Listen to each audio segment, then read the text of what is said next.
Yeah, so we are having OpenClaw now today, but the OpenClaw project is kind of like too complicated, so I use another project called Nanobot. Nanobot GitHub is saying that they have only 4,000 line and have like it is like 99% smaller. It's using Python and it have almost a similar architecture as OpenClaw. So instead of using OpenClaw, I use Nanobot to test it out.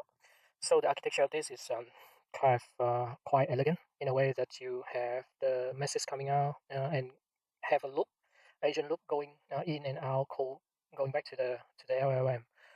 The LLM can call the tools that register as tool with MLM.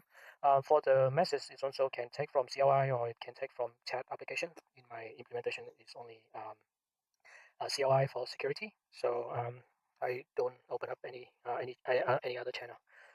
So the elegant part of this is actually have memory and it have skill. So it's after a while there is some backend process to consolidate the memory and store it somewhere as a file. And skill is actually new implementations that go beyond MCP.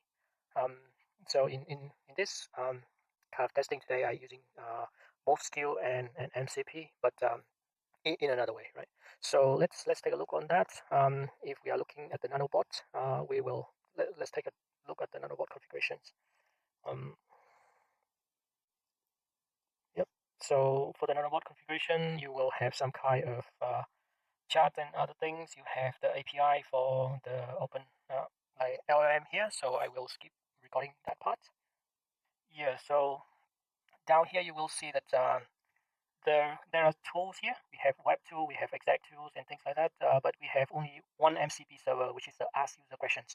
Other than that, we do not have any other MCP at all. So our implementation very much depend on skills and the MCP server that not loaded on run. So it not registered as a tool, but will be pick up when it run, and it's kind of like uh, can be called out using a tool called MC Potter. So MC Potter is actually reading their MCP server, and after that, try to convert it into a CLI. That I will show it to you that. So in that configuration, you can see that there's none MCP server and no register skill at all. Um, so with that, even with that, you'll still be able to have like take the MCP server command on demand by using this MCP porter and list.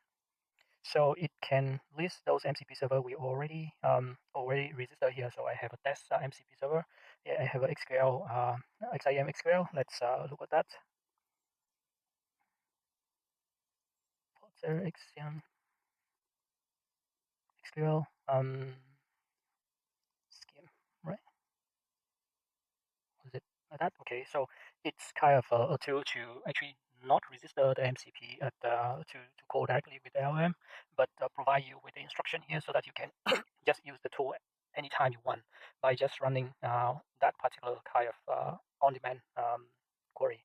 So this is more of a like code execution mode that Cloud talk about, right? So let me show how this thing actually work there. Um, Right, so we have skills inside our environment. Let me show you up skill there. Nanobot workspace skill. So we have a few skills that we will have here. One is MCP Potter, which is the one that help us to understand those MCP configuration next to which is like testing it out. Then XDM XQL pipeline. Um, is the one to actually do the kind of creating XDM query out of a log. So if I provide a log, it will generate for me the SQL query to extract all the information that I kind of interest in that log.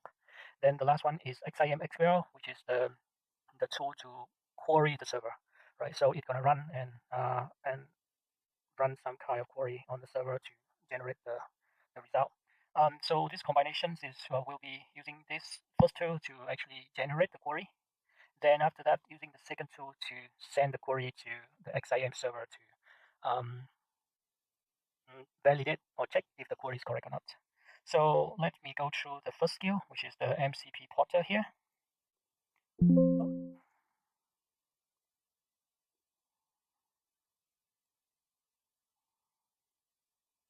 So you can see this is a skill MD for MCP Porter, which is quite like very easy to read, but it provides the agent with all the information that it needs to see what's happened here under this environment. So it lets you use MCP portal list to see all the MCP configure under this box and do the check with different server. After you see all the list there, you check one server and go for schema, so you see all the function and things like that. And there's some other function to call the code to run directly or something like that, right? So you can use MCP portal as a step to run any MCP tool as a command. This will be used in this XIM tool here. So let's see. Let me go to that folder and XIM here, and you will see that inside this skill there's nothing, no code, nothing. It's just a skill dot skill dot md, right? So just take a look on the skill dot md here.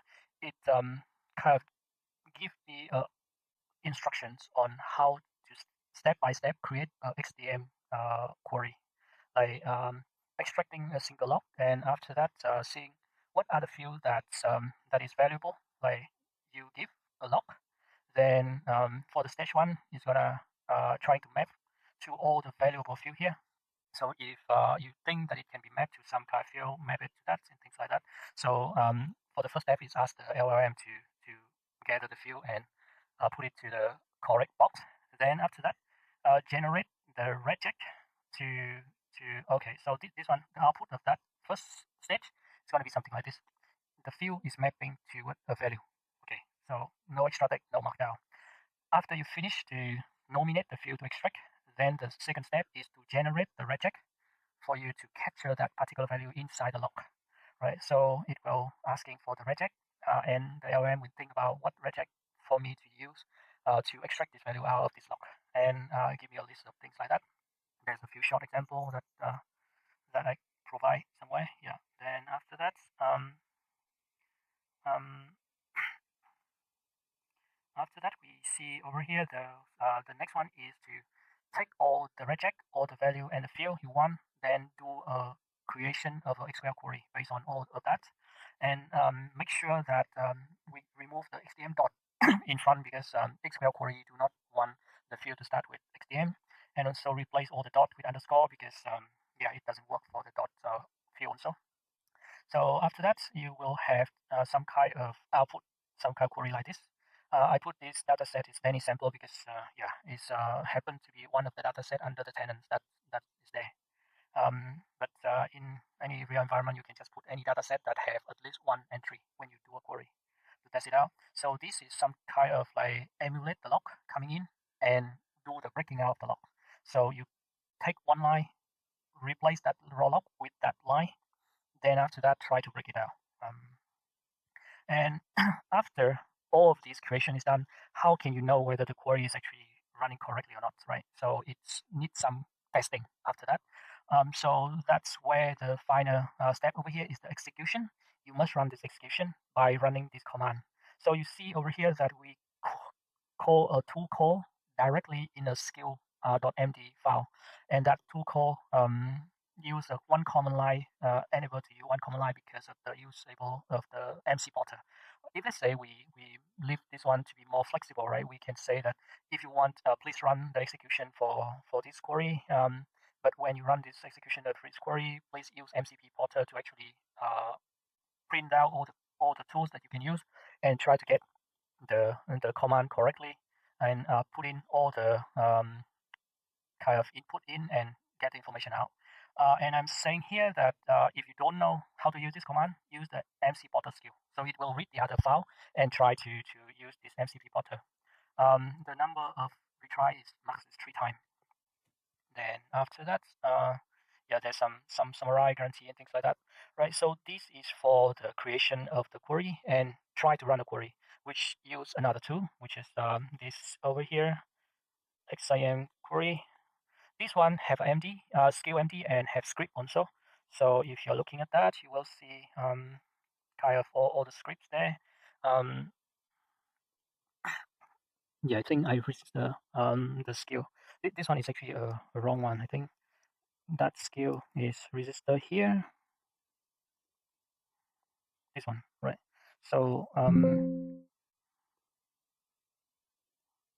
this is a MCP server that can run through the MCP portal. So we are not using the other one skill. That one is redundant. This one is a Python file that lets you try to run the XQL query uh, from XIM. You can see there's a lot of functions, but the thing is that you can see the function that we interested in is XQL run and get result here. One thing is interesting about this is that when you get this result out, the the outputs will be kind of a JSON output that have all these different things, a bundle of things. But when you chat it with LLM, you just say that I have this kind of input here.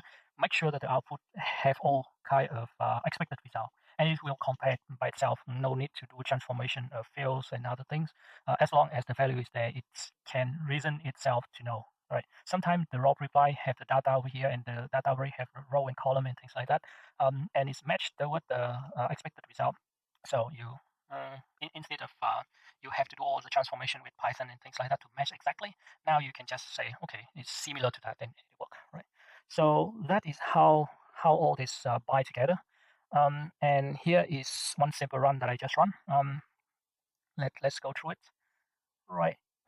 So what I have said is that read this skill and create for me XDM rule and then validate that using exact tool, right? So I don't need to do all other things, but it will kind of try to read the tool, the skill empty file, understand it, and it has some reflection here. It say that okay, I have to do this and that and things like that, and it say I will attempt one time now. So I say proceed, and like that, it will looking at that empty, try to create all the SQL query based on this particular raw log. After it get all the field, it thinks that is correct already. Then it try to do a tool call, which is the step 3, toward the XIM server. And you can see that there's 3 times that it call. Why is it? Because the first time it failed, the second time is also fail, and the last time is the one that is get correct. Every time it fail, it's actually try to change itself and give another query to try to go around the error. You can see over here for the first one, it's say, okay, this regular expression that you say that you provide me is wrong. So do something. The next time you try change something again, it's still wrong, right? So it already tried to change, but it's still wrong here somewhere. And the last time it try again with different things because it's think reasoning about maybe it's not double slash, but it's just only one slash. And the last time it worked and it generate result here. And just look at the result. This result is like automatically run by the agent. It's have the data set here, then all the query, the format now is working, is run correctly, and you see all the field here that it proposed, and it's already cut it out into different chunks here. Event description, source code, and things like that. Don't worry about this log because I asked ChatGPT to generate it out randomly. So coming back to this, after 3 try, the first 2 was wrong, the last one was correct, exactly correct format, and it's summarized for me. So it say, okay, the first attempt failed to generate an error. The second attempt failed due to invalid reject pattern. Okay, so it received some feedback saying that the reject pattern was wrong. So we try another time saying, okay, with the exact error that we see on the other page. Then the last time it say, okay, we try with the save reject and it succeed. And it create one row return with all expected field correctly populated. So kind of, yeah, it's validates correctly with the logs that's coming from the server. And you do that with all this kind of human-friendly language instead of comparing a JSON block and here and that and have to match it correctly in format and things. Um, yeah, we can run to this particular call and you will see that it's quite ugly there for the format, but it can summarize and it can compare correctly. So it's validate and it says it's correct. Now this one is the final result of the snippet SQL query, right? So this is the one, and that's how you do it, right? So the best thing about these agents is that okay, if you do it one time correctly or collaborate with it, do one time correctly, it can ask you like, if you want, I can save this reusable XML file so that later on we can make sure that that is I can work with this kind of pattern again. Yeah. So in summary, we are just looking at this kind of architecture here, and you see that the only part that I do write a lot of code is toward a SQL query function toward XIM, which is a very simple code. All other things around this Python code is about like validating the time format, validating the query type, validating the functions. Some function I don't want it to run through the SQL query. So if I see that pattern, I'm going to stop the tool or something like that. So, but in at the very low level of it, it's just a curve, right? It's just a query, and that's the only part that I wrote Python code. The rest are just skill empty file. MCP pointer is a skill empty file. Then how to do 3 steps of creating and running the tool is also empty file.